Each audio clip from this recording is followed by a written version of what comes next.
Jeg hedder Louise, og jeg var 6 år gammel første gang, jeg var med ude at flyve med min far.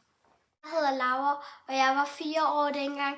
Jeg var ude at flyve med min far for første gang.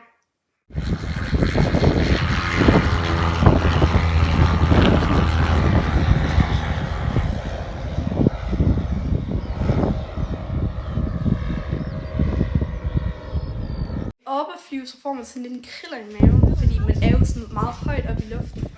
Og det er fedt nok, fordi at man kan jo snakke igennem de der hovedtelefoner der, og så kan man også høre tårnet i Aalborg, når de snakker i det. Og det er også ret fedt.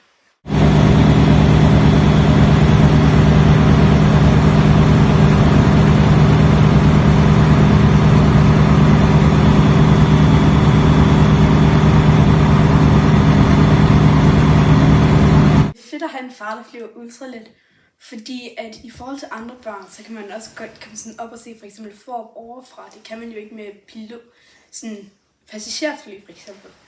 Der kan man ikke altid se dem, fordi de flyver ikke altid over Fårup Sommerland. Så man kan se sådan lidt bedre. Jeg har fløjet i min fars flyvemaskinen, det er dengang jeg fløj over min venindes hus, og hun filmede det og viste det til vores klasse. Far har brugt 1 år på at tage et UL-certifikat. Det har han gjort i sin fritid, så nu kan han flyve sikkert. Jeg er aldrig bange for at flyve flyvemaskinen med min far, fordi jeg ved, at han har lært at flyve den, og jeg ved, at han har brugt rigtig lang tid på at lære at flyve flyvemaskinen. Lyder det som noget for jeres familie, så tjek hjemmesiden.